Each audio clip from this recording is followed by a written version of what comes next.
Assalamualaikum warahmatullahi wabarakatuh. Kami dari kelompok D5 akan mempresentasikan proposal penelitian farmakokinetik dengan judul efek toksisitas ekstrak daun ginkgo biloba terhadap ikan zebra Danio rerio. Adapun anggota kelompok kami yaitu Jenika Atia dengan NIM 22613252, Putri Julia dengan NIM 22613253, Rosma Fauza dengan NIM 22613254, dan saya sendiri Febi Martiza dengan NIM 22613255. Pendahuluan. Yang pertama, latar belakang. Penggunaan tanaman obat telah meningkat pada zaman sekarang ini karena berbagai alasan.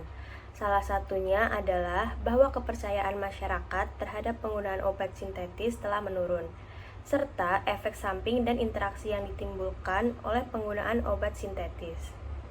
Tanaman obat di Indonesia bermacam-macam, termasuk salah satunya daun ginkgo biloba. Tanaman ginkgo biloba termasuk dalam famili Ginkgoaceae yang banyak tumbuh secara liar di Cina dan dipakai untuk pengobatan tradisional sejak zaman dahulu.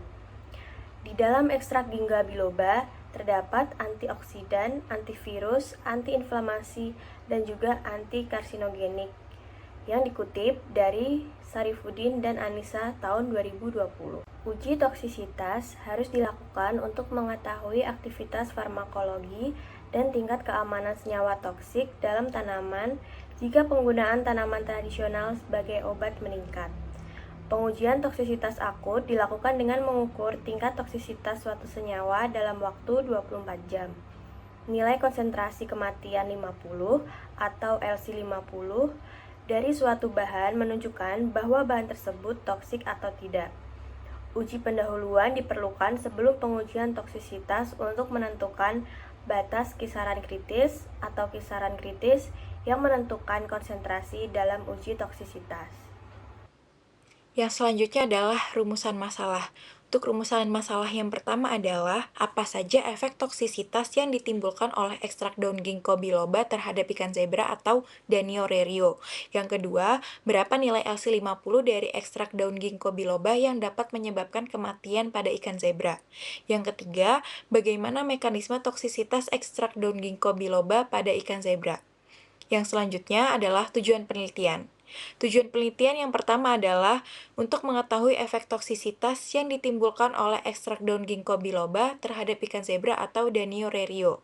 Yang kedua, untuk mengetahui nilai LC50 dari ekstrak daun ginkgo biloba yang dapat menyebabkan kematian pada ikan zebra. Yang ketiga, untuk mengetahui mekanisme toksisitas ekstrak daun ginkgo biloba pada ikan zebra.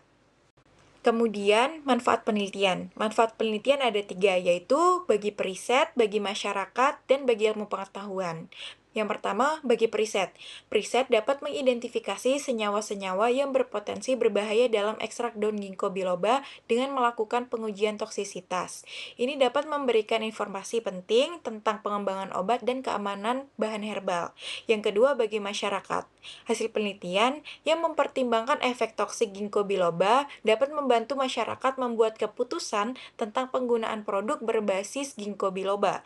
Dan yang ketiga adalah bagi ilmu pengetahuan. Dengan memberikan data empiris tentang bagaimana toksisitas ekstrak tanaman mempengaruhi organisme akuatik, khususnya ikan zebra, penelitian ini memberikan kontribusi penting pada bidang toksikologi. Kemudian adalah keterbaruan. Dalam penelitian sebelumnya, berjudul toksisitas akut ekstrak etanol daun dadap serap terhadap embrio ikan zebra, terdapat perubahan yang kami ajukan agar menjadikan penelitian ini lebih inovatif. Keterbaruan utama dari penelitian ini adalah penggantian toksisitas akut ekstrak etanol daun dadap serap menjadi efek toksisitas ekstrak daun ginkgo biloba. Penelitian ini berfokus pada ekstrak daun ginkgo biloba yang dikenal memiliki berbagai senyawa bioaktif dan potensi terapeutik, berbeda dengan daun dadap serap yang telah diteliti sebelumnya. Penelitian ini diharapkan dapat menghasilkan nilai SC50 untuk ekstrak ginkgo biloba yang kemudian dibandingkan dengan nilai SC50 dari ekstrak daun dadap serap. Hal ini akan memberikan gambaran lebih jelas mengenai mekanisme dan tingkat toksisitas relatif dari kedua ekstrak tersebut terhadap ikan zebra. Sehingga judul yang diajukan yaitu efek toksisitas ekstrak daun ginkgo biloba terhadap ikan zebra. Selanjutnya adalah metode penelitian. Yang pertama, waktu dan tempat riset.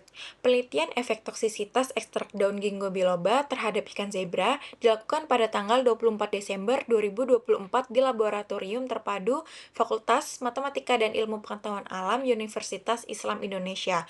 Kemudian ada alat dan bahan. Yang pertama ada akuarium ukuran 25 x 25 x 20 cm, aerator, gelas beker, penggaris, neraca analitik, penyaring air, filter akuarium, serokan, saringan, pH meter, rotary evaporator, kemudian adalah etanol 96%, kertas saring, pipet, mikropipet dan tip, aquades, ginkgo biloba, DMSO 0,1%, air deklorinasi, pakan ikan tetramin, dan ikan zebra berdasarkan sampel panjang ikan yaitu 1-2 cm. Untuk variabel yang digunakan dalam pengujian ini terbagi menjadi 3. Yang pertama ada variabel bebas yang terdiri dari dosis ekstrak daun ginkgo biloba 0 mg per liter, 10 mg per liter, 50 mg per liter, dan 100 mg per liter. Yang kedua yaitu ada variabel terikat yang terdiri dari mortalitas ikan zebra, perubahan perilaku, dan perubahan morfologi. Yang ketiga yaitu ada variabel kontrol yang terdiri dari suhu air yaitu 26 sampai 28 derajat Celcius untuk pH air sekitar 6,5 sampai 7,5, kemudian ada jumlah ikan dalam setiap akuarium yaitu sebanyak 10 ekor, kemudian ada lama aklimatisasi sekitar 7 hari dan aerasi terus-menerus. Adapun untuk prosedur risetnya, yang pertama yaitu ada pembuatan ekstrak, yaitu ada ditimbang daun ginkgo biloba kering sebanyak 50 gram. Setelah itu dihancurkan daun dan direndam dalam 500 ml etanol 70% selama 72 jam. Kemudian disaring filtrat hasil perendaman menggunakan kertas saring dan diuapkan filtrat menggunakan rotary evaporator hingga didapatkan ekstrak kental. Adapun untuk prosedur riset yang kedua yaitu ada persiapan hewan uji. Yang pertama yaitu ada kode etik. Pada penelitian ini dilakukan pengajuan kode etik hewan kepada Komisi Etik Penelitian Universitas Islam Indonesia. Yang kedua ada determinasi hewan. Pada penelitian ini dilakukan determinasi ikan zebra untuk memastikan bahwa identitas hewan yang digunakan adalah benar. Yang ketiga ada pemeliharaan hewan uji. Zebrafish yang digunakan dalam penelitian ini didapatkan dari laboratorium farmakologi. Kemudian ikan dipelihara dan dikembangbiakan di laboratorium uji. Akuarium yang digunakan sebagai habitat ikan selama proses pemeliharaan dan perkembangbiakan disesuaikan kondisinya mengikuti panduan dalam OECD nomor 26 tahun 2013. Yang keempat yaitu ada aklimatisasi hewan uji. Aklimatisasi bertujuan untuk menyesuaikan kondisi hewan uji dengan kondisi lingkungan laboratorium secara bertahap dari 100% air pemeliharaan ke 100% air uji. Yang kelima yaitu ada pembuatan finding range atau rentang awal toksisitas akut. Untuk prosedur riset yang ketiga yaitu ada pengelompokan perlakuan. Ikan dibagi menjadi 5 kelompok dengan masing-masing 10 ekor.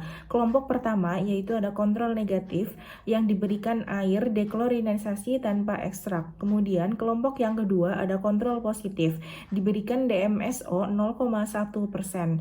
Kelompok ketiga yaitu ada dosis rendah ekstrak ginkgo biloba 10 mg per liter. Kelompok keempat ada dosis sedang ekstrak ginkgo biloba 50 mg per mililiter. Kemudian kelompok terakhir yaitu kelompok 5 ada dosis tinggi ekstrak ginkgo biloba sekitar 100 mg per liter.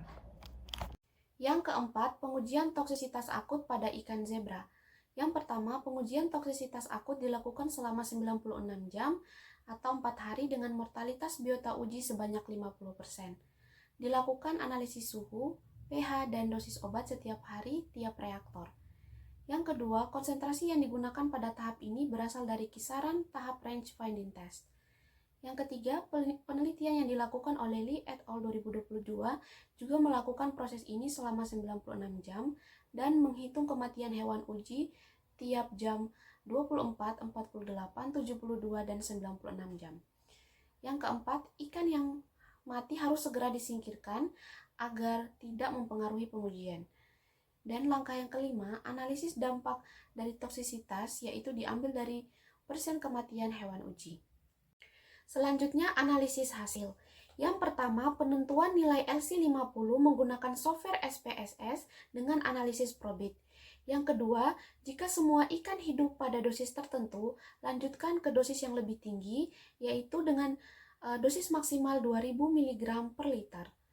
Yang ketiga, jika semua ikan mati, dosis yang lebih rendah diuji kembali.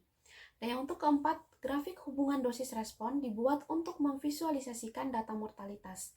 Yang kelima, klasifikasi toksisitas merujuk pada pedoman OECD 423 untuk kematian semua mati, kelas toksisitas atau ATC-nya itu kelas 1-2 dengan klasifikasi toksik, sangat toksis, dan untuk kematian sebagian mati, untuk kelas toksisitasnya kelas 3-4 dengan klasifikasi toksisitas toksik, dan untuk kematian semua hidup, kelas toksisitasnya kelas 5 dengan klasifikasi toksisitas relatif tidak toksik. Berikut beberapa referensi yang kami gunakan untuk menyusun proposal dari kelompok kami. Sekian dari presentasi kami, terima kasih. Wassalamualaikum warahmatullahi wabarakatuh.